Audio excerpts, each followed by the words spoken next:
മറ്റൊരു ഹുത്തമയാണ്.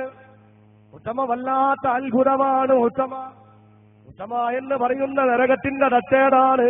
അത് വല്ലാത്ത അത്ഭുതപ്പെടുത്തുന്ന തട്ട. ഖുർആൻ വളരെ വിശദമായിട്ട് പറയുന്നുണ്ട്. പക്ഷേ ശ്രദ്ധിക്കണേ മുഅ്മിനീങ്ങളെ, ഞാൻ നിങ്ങളുടെ ശ്രദ്ധ അതിലേക്ക് കൊണ്ടുപോവുകയാണ്. ഏത് രീതിയിലുള്ള തട്ടാന്നറിയോ?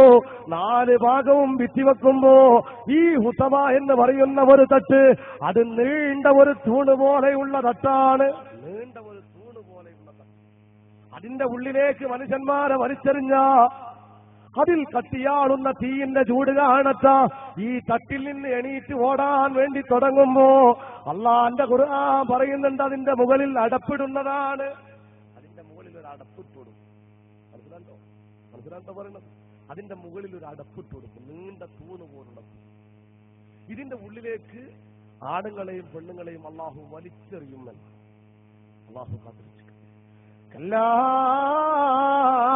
ലയുംബദന്ന ഫിൽ ഹുതമാ,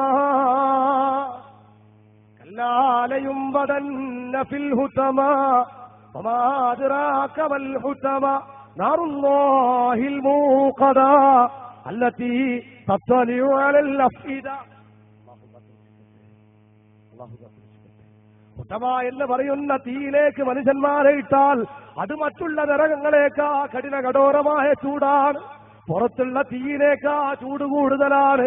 അതിന്റെ ഉള്ളിലേക്ക് ഇട്ടുകൊണ്ട് അതങ്ങ് അടക്കും. നമ്മൾ റോസ്റ്റ് ഉണ്ടാക്കൂലേ? റോസ്റ്റ് ഉണ്ടാക്കാൻ വേണ്ടി ചിക്കൻ അതിനുള്ളിൽ ഇട്ടിട്ട് കണ്ട് അടച്ചു വെക്കും. അല്ലേ? സവായ നരകത്തിന്റെ പേരാണ്. സവായ നമ്മൾ കഴിക്കാൻ വേണ്ടി പോകൂലേ? ഒരുപാട് നരകമുണ്ട്. നരകം വിശദീകരിക്കണം ഒരുപാട്.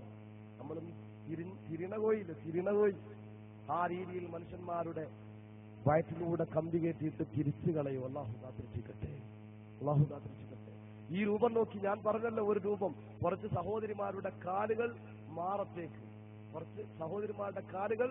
മാറത്തേക്ക് കൈ മൂർദാവിലേക്ക് കെട്ടിവെച്ചുകൊണ്ട് കുറച്ച് ഉമ്മമാരെ ഞാൻ കണ്ടു. നബിയുനാ റസൂലുള്ളാഹി. നമ്മൾ അങ്ങാടിയിലേക്ക് ഇങ്ങനെ പോയാൽ കോഴി കിടക്കുന്ന രൂപവും ഏകദേശം അതേ രൂപം അല്ലേ? കാലൊക്കെ മടക്കി റെഡിയാക്കി ചുരുട്ടി കൂട്ടിയിട്ട് കമ്പിയിൽ കെട്ടിട്ടുണ്ട്. അല്ലാഹുവിന്റെ ഖുർആൻ പറയുകയാണ്, ആ നരകത്തിലേക്ക് മനുഷ്യന്മാരെ ഇട്ട ഒന്നടങ്കം കത്തിപ്പോകുന്നതാണ്. ഈ തീയിന്റെ ചൂട് കാണത്ത ഇറങ്ങി ഓടാൻ വേണ്ടി നോക്കുമ്പോ അവനെ കൊണ്ടതിന് സാധിക്കുകയില്ല. അവർക്ക് അവസാനം വരെ എന്ന് പറഞ്ഞാ ദീർഘമില്ലാത്ത അവസാനമില്ലാത്ത അറ്റമില്ലാത്ത കാലത്തോളം അതിൽ കിടക്കേണ്ടി വരും. സാധുക്കളാണ് ആളുകളെ പറ്റിക്കാൻ, മക്കളെ മുതൽ നിന്നാൽ പാവപ്പെട്ട ആളുകളെ സഹായിക്കാതിരുന്നാൽ നമ്മുടെ കയ്യിൽ പണം ഉണ്ടായിട്ട് പാവപ്പെട്ടവനെ സഹായിക്കാതെ ഈ പണം എന്റേതാണ്, എനിക്ക് സുഖിക്കാനുള്ളതാണ് എന്ന് മനസ്സിലാക്കിയിരിക്കുന്നവർക്കുള്ളത് നമ്മളെ പറ്റി സാധുക്കളാണ് നമ്മൾ അല്ലാഹു രക്ഷപ്പെടുത്തുന്നത്.